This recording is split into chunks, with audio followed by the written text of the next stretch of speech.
আসসালামু আলাইকুম। পল্লবী মহিলা ডিগ্রি কলেজ আয়োজিত অনলাইন ক্লাসে সকল ছাত্রীদের স্বাগত। আমি আজকে হাজির হয়েছি বিবিএ অনার্স দ্বিতীয় বর্ষ ব্যবস্থাপনা বিভাগে ছাত্রীদের নিয়ে। আজকে আমি ফিনান্স অর্থাৎ প্রিন্সিপাল অফ ফিনান্স অর্থায়নের নীতিমালা এই বই এই বইয়ের প্রথম অধ্যায় নিয়ে আলোচনা করব। আলোচনার শুরুতে আমি ধন্যবাদ জানাচ্ছি মহান আল্লাহ তাআলাকে, যিনি এই করোনা মহামারীর সময় আমাদের সুস্থ সবল রেখেছেন। আমি আরো ধন্যবাদ জানাচ্ছি আমাদের অধ্যক্ষ, উপাধ্যক্ষ এবং অনলাইন ক্লাসের সাথে সংযুক্ত সকল শিক্ষক মণ্ডলী। আমি আল্লাহর কাছে লাখ লাখ শুকরিয়া আদায় করে আজকের ক্লাস শুরু করছি। আল্লাহকে অসংখ্য ধন্যবাদ যে তিনি আমাদের এই করোনা মহামারীর সময় সুস্থ সবল রেখেছেন। তো প্রথমে আজকে আমি অনার্স দ্বিতীয় বর্ষ ব্যবস্থাপনা বিভাগের ছাত্রীদের প্রিন্সিপাল অফ ফিনান্স অর্থাৎ অর্থায়নের নীতিমালা এই ক্লাস নিয়ে হাজির হয়েছি। আজকে আমি তোমাদেরকে এই বইয়ের প্রথম অধ্যায় নিয়ে আলোচনা করব। পরবর্তী ক্লাসে আমি অঙ্ক নিয়ে আলোচনা করব। তো প্রিয় শিক্ষার্থী, আমরা তাহলে চলে যাই প্রথম অধ্যায়।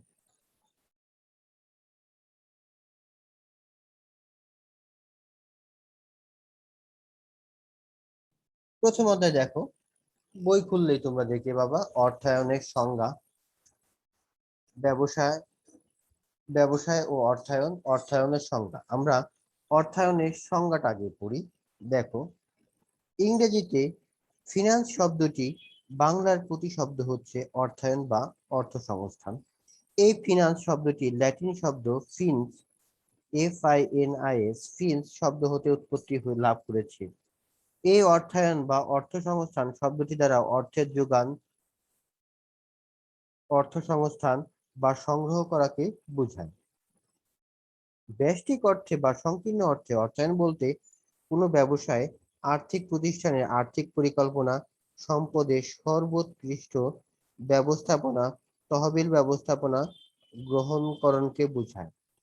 সামষ্টিক অর্থে অর্থায়ন বলতে দেশের মাঝে বা বহির্বিশ্বে একটি সামগ্রিক অর্থ ব্যবস্থার মাঝে কিভাবে আর্থিক প্রতিষ্ঠান, ফার্ম বা মুদ্রা বাজার বা মূলধন বাজার তাদের কার্য পরিচালনা করে সেটাকেই বোঝায়।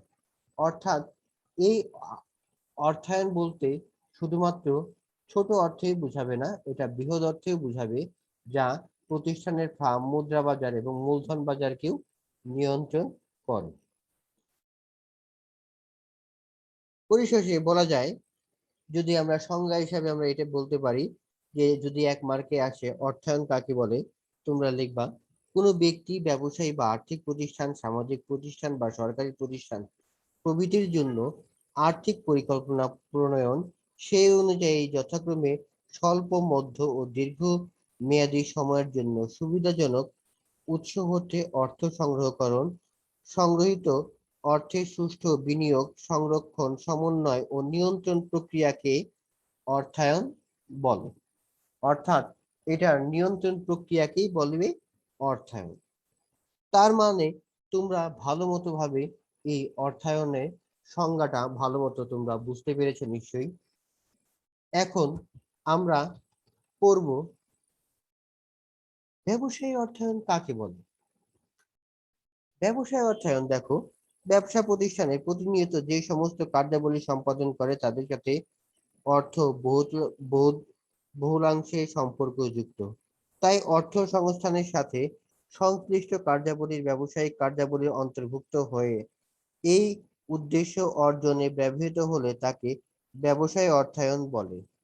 অন্যভাবে বলা যায়, কোনো ব্যবসা প্রতিষ্ঠানের কর্মকাণ্ড পরিচালনার জন্য অর্থের প্রয়োজনীয়তা নির্ণয়, তার পরিমাপ নির্ণয়, উক্ত অর্থ তহবিল সম্ভাব্য উৎসসমূহ শনাক্তকরণ, বিভিন্ন নীতি শর্তসমূহ বিবেচনা করে অর্থ সংগ্রহ, সংগৃহীত অর্থের সঠিক ব্যবহারের মাধ্যমে ওই ব্যবসা প্রতিষ্ঠানের উদ্দেশ্য সাধনের প্রক্রিয়াকে ব্যবসায় অর্থায়ন বলে। ব্যবসায় অর্থ সংস্থান হলো ব্যবসা প্রতিষ্ঠানের জন্য অর্থ সংগ্রহ, উক্ত অর্থের প্রয়োজনীয় ও সুষ্ঠু ব্যবস্থাপনা বলে। এখানে কতগুলা পরবর্তীতে দেখবা মনীষীদের সংজ্ঞা দেওয়া আছে।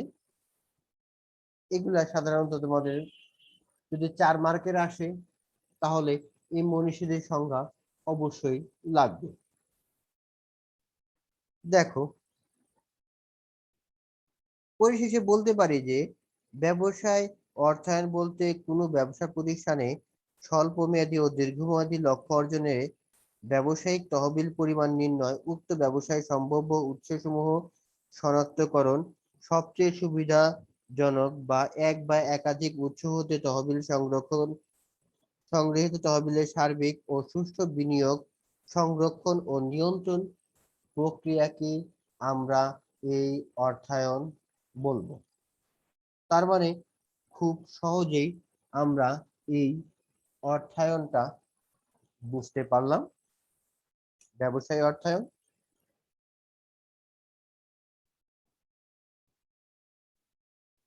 আমরা ব্যবসায়ী অর্থায়ন বুঝলাম। তারপর দেখো যে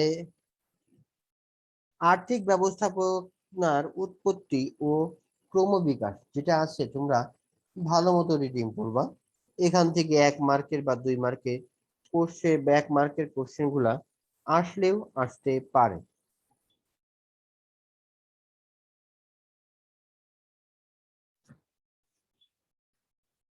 এখন আমরা পড়ব ব্যবসায় অর্থায়নের গুরুত্ব। সেটা তোমাদের 4 মার্কের জন্য জাতীয় বিশ্ববিদ্যালয়ে খুবই গুরুত্বপূর্ণ। এটা কয়েক বছর, প্রায় বছরেই আসে, তাই এটা খুবই গুরুত্বপূর্ণ। প্রথমে আছে দেখো, কোনো ব্যবসা প্রতিষ্ঠানের গঠনের চিন্তা মাথায় আসার সাথে সাথে যে চিন্তাটি করতে হয় তা হলো অর্থায়ন।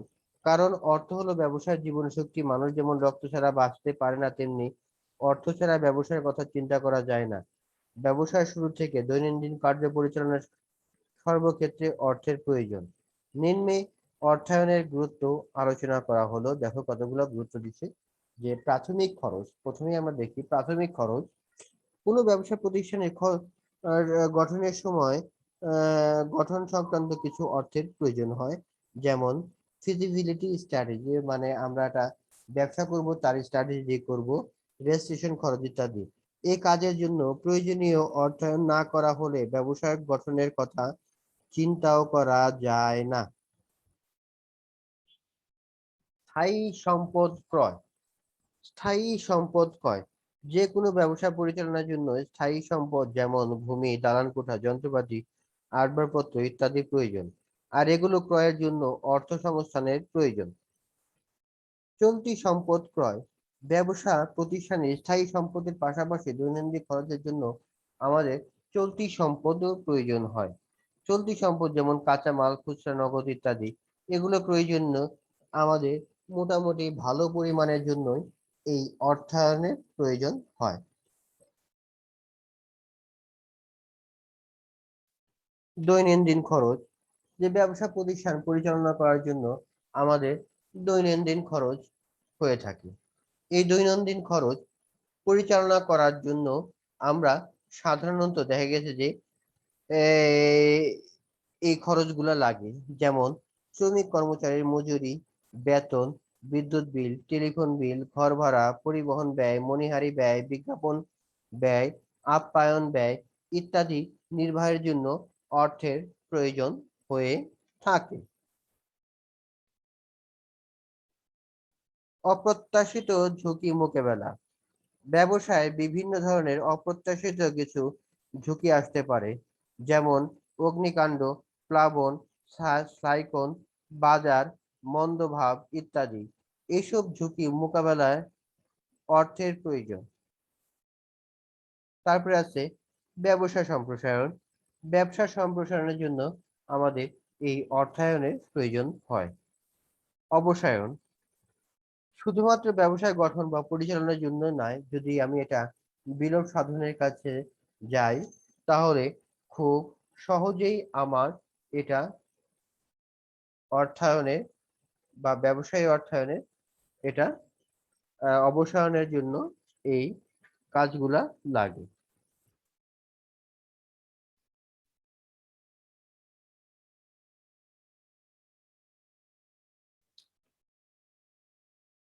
এখন আমরা পড়ব আর্থিক ব্যবস্থাপকের সংজ্ঞা। দেখো, এই কোশ্চেনটা কয়েকবার আসে। তোমাদের যদি ইতে পরীক্ষা হতো তাহলে আমি এই কোশ্চেনটা অবশ্যই দিতাম। আর্থিক ব্যবস্থাপকের সংজ্ঞা এটা খুবই গুরুত্বপূর্ণ বিষয়। দেখো, আমাদের পারিবারিক, সামাজিক, অর্থনৈতিক তথা দৈনন্দিন কর্মকাণ্ডে আর্থিক ব্যবস্থাপকের গুরুত্ব অপরিসীম। যদিও উৎপত্তির প্রাথমিক স্তরে আর্থিক ব্যবস্থাপক বলতে প্রয়োজনীয় অর্থের সংকটকেই বোঝানো হতো, কিন্তু আধুনিক কালে অর্থ সংগ্রহের সাথে সাথে সংগৃহীত অর্থের কার্যকর ব্যবহার, আর্থিক পরিকল্পনা প্রণয়ন, আর্থিক নিয়ন্ত্রণ, মূলধন সংরক্ষণ, আয়ের সুষম বন্টন প্রভৃতি কার্যকলাপে আর্থিক ব্যবস্থাপকের আওতাভুক্ত করা হয়। মোট কথা, ব্যবসা পরিচালনায় অর্থ সংক্রান্ত কার্যাবলী আর্থিক ব্যবস্থাপনার অন্তর্ভুক্ত। অর্থায়ন, ফিনান্স শব্দটি ফিন শব্দটি উৎপত্তি হচ্ছে, যার অর্থ হলো অর্থ সংগ্রহ করা। সাধারণ অর্থে ব্যবসায়ের পদ্ধতিকেই ব্যবস্থাপনা বলা হয়। আর্থিক ব্যবস্থাপনা বলতে সেই পদ্ধতিকে বোঝানো হয় যা কোনো ব্যক্তি, প্রতিষ্ঠান, সরকার কোনো আর্থিক পরিকল্পনা বাস্তবায়নের লক্ষ্যে সুবিধাজনক উৎস হতে প্রয়োজনীয় অর্থ সংগ্রহ করে উপযুক্ত খাতে বিনিয়োগ, মুক্ত তহবিল সংরক্ষণের জন্য সুষ্ঠু ব্যবস্থাপনা, নিয়ন্ত্রণ এবং মুনাফা বন্টনের সার্বিক কার্যাবলী সুষ্ঠুভাবে সম্পাদন করে করে থাকে। এই পুরা প্রক্রিয়াটাই হলো আর্থিক ব্যবস্থাপক। অর্থাৎ পরিশেষে আমরা বলতে পারি আর্থিক ব্যবস্থাপক কিছু কাজ করে থাকে: আর্থিক পরিকল্পনা প্রণয়ন, সুবিধাজনক উৎস শনাক্তকরণ, সংগ্রহকৃত অর্থ বিনিয়োগ ব্যবস্থা এবং নিয়ন্ত্রণ এবং মুনাফা বন্টন করে থাকে।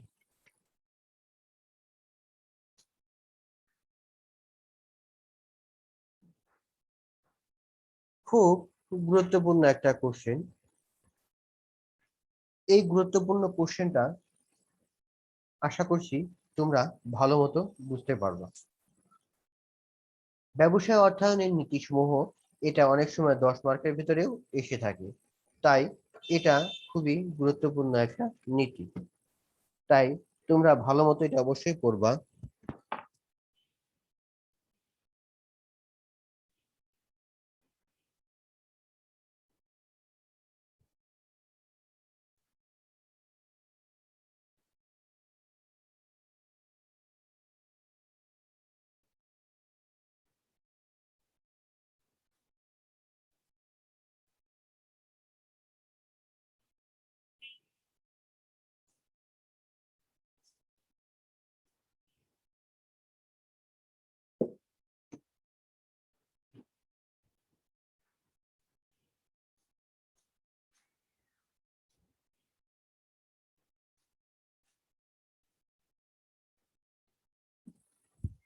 আমরা এখন এই আর্থিক ব্যবস্থাপকের নীতি সমূহ নিয়ে আলোচনা করব।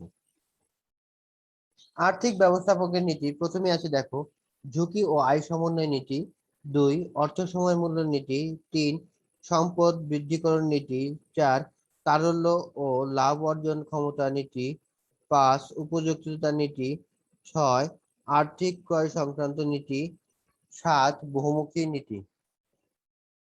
প্রথমে দেখো, এই ঝুঁকি ও আয় সমন্বয় নীতি যেটা আছে সেটা সম্পর্কে আমরা এখন আলোচনা করব। এই নীতির মূল কথা হচ্ছে যে আর্থিক সিদ্ধান্ত গ্রহণের ক্ষেত্রে সংগৃহীত বিনিয়োগের ঝুঁকি আয়ের মধ্যে সমন্বয় সাধনের পূর্ব আর্থিক ব্যবস্থাপক সিদ্ধান্ত গ্রহণ করবেন। ঝুঁকি ও অনিশ্চয়তার মধ্যে আর্থিক সিদ্ধান্ত গ্রহণ করা হলে উক্ত ঝুঁকি ও অনিশ্চয়তার পরিণাম প্রাতিষ্ঠানিকের উপর কি প্রভাব ফেলবে তা বিবেচনা করতে এই নীতি ব্যবহার করা হয়ে থাকে।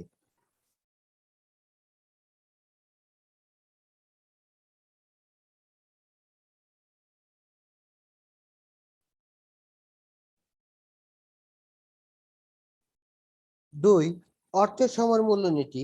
এই নীতি সকল প্রকার বিনিয়োগের ক্ষেত্রে প্রযোজ্য। একজন আর্থিক ব্যবস্থাপক একটি বিনিয়োগ প্রকল্প তখনই গ্রহণ করেন যখন উক্ত প্রকল্পের প্রত্যাশিত নগদ প্রবাহের বাট্টাকৃত মূল্যের প্রাথমিক বিনিয়োগের চেয়ে বেশি। কারণ আপাতত দৃষ্টিতে বাট্টাকৃত ছাড়া নগদ প্রবাহের বেশি দেখা গেলেও তা প্রকৃতপক্ষে বিনিয়োগের চেয়ে বেশি নাও হতে পারে, কেননা সময়ের মূল্যের আবর্তনের টাকার মূল্য হ্রাস পায়।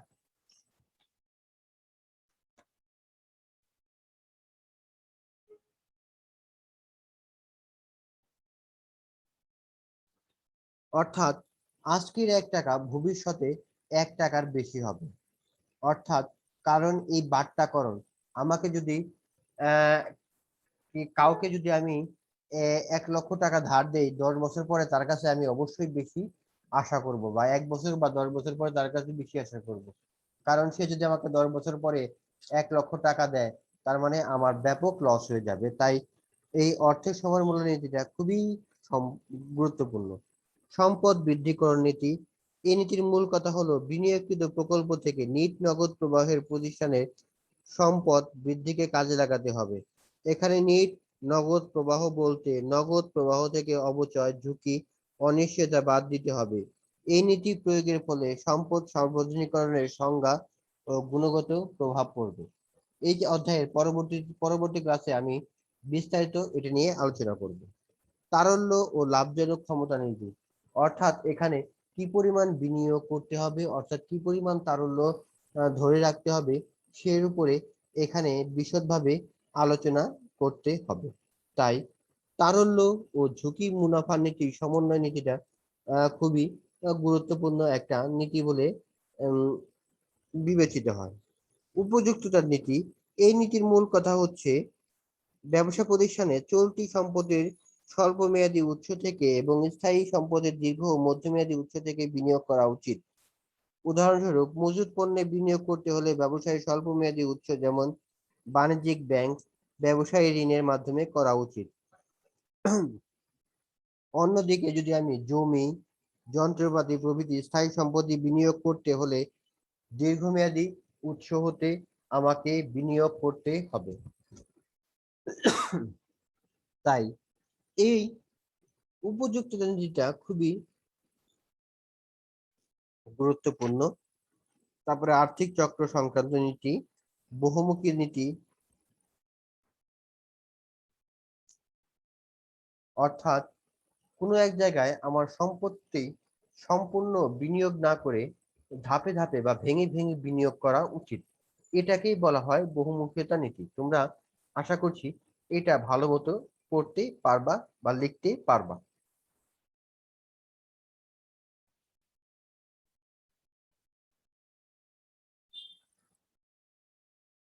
আমরা এখন পরবর্তীতে দেখি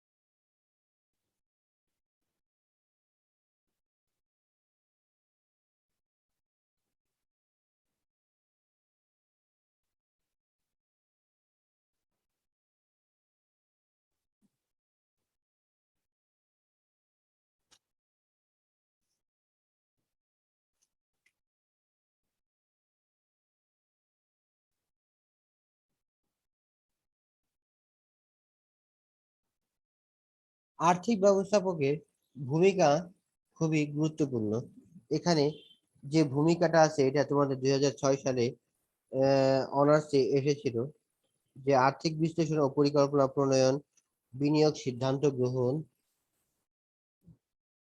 অর্থায়নের সিদ্ধান্ত গ্রহণ, সমন্বয় নিয়ন্ত্রণ, মুনাফা পরিকল্পনা, প্রতিষ্ঠানের কার্যাবলী ও মধ্যস্থতাকারী, ব্যবসায় অবস্থান নির্ণয়, বিনিয়োগ মূল্যায়ন, কার্য মূল্যায়ন, ব্যবস্থাপনা, অর্থ বিভাগের কর্মচারী তদারকি।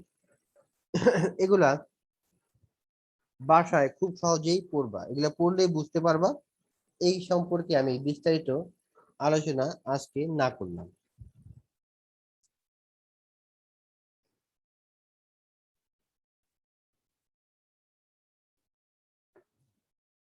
আমরা এখন আর্থিক ব্যবস্থাপকের সিদ্ধান্ত সমূহ, এটা পূর্ণাঙ্গ অনেক সময় 10 মার্ক 4 মার্কে চলে আসে, সেটা নিয়ে আলোচনা করব। খুব গুরুত্বপূর্ণ একটা কোশ্চেন। অর্থাৎ কোনো কারবার প্রতিষ্ঠানের লক্ষ্য পৌঁছানোর জন্য কতগুলো গুরুত্বপূর্ণ সিদ্ধান্ত গ্রহণ করতে হয়। এসব সিদ্ধান্ত সঠিকভাবে গ্রহণ করতে পারলে প্রতিষ্ঠানের গতিশীলতা আসে। প্রাচীনকালে অর্থ সংগ্রহ সংক্রান্ত কার্যাবলী ছিল আর্থিক ব্যবস্থাপনার কাজ, কিন্তু বর্তমানে উক্ত আর্থিক বিনিয়োগ ও বন্টনে আর্থিক ব্যবস্থাপকের কাজ অন্তর্ভুক্ত। আর্থিক ব্যবস্থাপকের 3টি প্রধান সিদ্ধান্ত গ্রহণের সমাধানে বিকল্পে নিয়োজিত। এই সিদ্ধান্ত সমূহ গুলো দেখো, চিত্রে দেওয়া আছে। আর্থিক ব্যবস্থাপকের সিদ্ধান্ত: 1, বিনিয়োগ সিদ্ধান্ত; 2, অর্থ সংস্থান সিদ্ধান্ত; 3, লভ্যাংশ সিদ্ধান্ত। বিনিয়োগ সিদ্ধান্ত দেখো, বিনিয়োগ সিদ্ধান্ত দুই ভাগে ভাগ করা যায়: চলতি মূলধন বিনিয়োগ, প্রকল্প বিনিয়োগ। আর্থিক ব্যবস্থাপনার সবচেয়ে গুরুত্বপূর্ণ সিদ্ধান্তটি হচ্ছে বিনিয়োগ সিদ্ধান্ত। কোনো সম্পত্তি বা প্রকল্পতে বিনিয়োগ করলে ফার্মের প্রত্যাশিত আয় বা সুবিধা সর্বাধিক হয় তা নির্ণয় করা। তাই সম্পত্তি বা প্রকল্প নির্বাচন এখানে মুখ্য বিষয়। সম্পত্তি বা বিনিয়োগ প্রকল্পকে সাধারণত দুই ভাগে ভাগ করা যায়: 1, কার্যকরী বা চলতি সম্পদ; 2, দীর্ঘমেয়াদী সম্পত্তি, প্রকল্প বা বিনিয়োগ। 1, কার্যকরী বা চলতি দেখা গেছে ব্যবসায়ের দৈনন্দিন কর্মকাণ্ড পরিচালনার জন্য প্রয়োজনীয় মূলধনকে চলতি মূলধন বলে। চলতি মূলধনের প্রধান উপাদানগুলো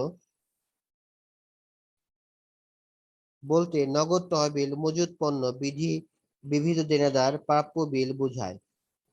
চলতি মূলধনের বিনিয়োগের ক্ষেত্রে ফার্মের মুনাফা অর্জনের ক্ষমতা, তারল্য, এই দুয়ের মাঝে সামঞ্জস্য বিধান প্রধান কাজ। কোম্পানি যদি চলতি মূলধনের অধিক বিনিয়োগ করে তবে মুনাফা অর্জনের ক্ষমতা কমে যাবে। আবার চলতি মূলধনের স্বল্প বিনিয়োগ করলে কোম্পানির চলতি দেনা পরিশোধের অসুবিধা সৃষ্টি হবে এবং দেউলিয়া হবার ঝুঁকি বেড়ে যাবে। তাই চলতি সম্পদের বিনিয়োগে এমনভাবে গ্রহণ করা উচিত যাতে ফার্মের মুনাফা অর্জনের ক্ষমতা হ্রাস না পায়, আবার দেনা পরিশোধের অপারগতা সংক্রান্ত ঝুঁকিও এখানে। তার মানে এখানে দুয়ের মাধ্যমে সমন্বয় সাধন করতে হবে। অতিরিক্ত তারল্য হাতে রাখা যাবে না, আবার অতিরিক্ত বিনিয়োগও করা যাবে না যাতে তারল্য কমে যায়। এর মাঝে সমন্বয় সাধনটা করতে হবে এখানে। দীর্ঘমেয়াদী সম্পত্তি বা প্রকল্পের বিনিয়োগ বা মূলধন বাজেটিং এর ক্ষেত্রে দেখো, দীর্ঘমেয়াদী সম্পত্তি বা প্রকল্প হতে ভবিষ্যতে দীর্ঘমেয়াদী যাবৎ সুবিধা বা আয় পাওয়া যায়।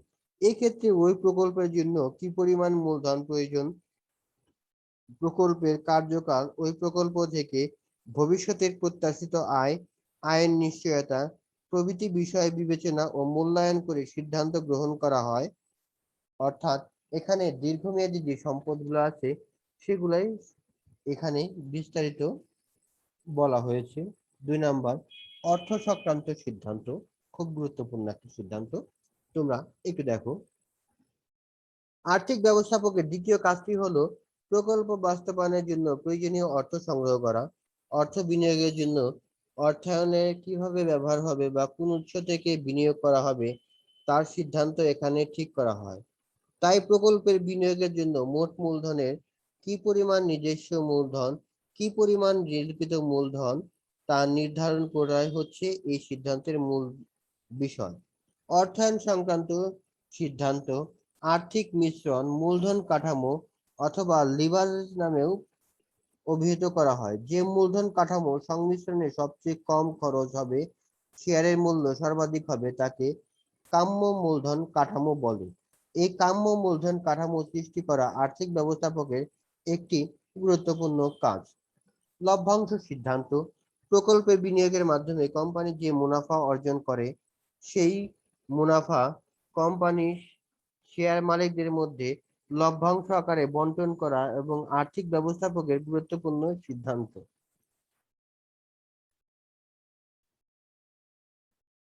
অর্থাৎ এখানে কি পরিমাণ মুনাফা আমি বন্টন করব, কি পরিমাণ মুনাফা আমি শেয়ার হোল্ডারদের মাধ্যমে বিনিয়োগ করব, তার একটা গুরুত্বপূর্ণ সিদ্ধান্ত হলো এখানে আসে।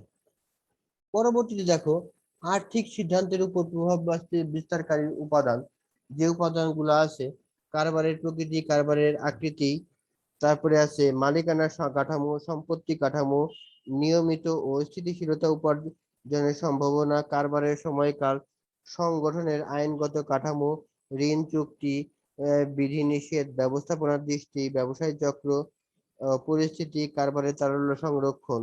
এই যে উপাদানগুলো আছে, এই উপাদানগুলা অভ্যন্তরীণ এবং বাহ্যিক উপাদানগুলা তোমরা ভালো মতো বাসায় পড়বা। তোমরা একবার দেখলেই পড়তে পারবা। পরবর্তী ক্লাসে আমি এই অধ্যায়ের যে বাদ বাকি যে আহ বিষয়গুলো আছে সেগুলো নিয়ে আমি আলোচনা করব। দেখো, আমি আরেকবার একটু রিভিশন দিয়ে দিচ্ছি।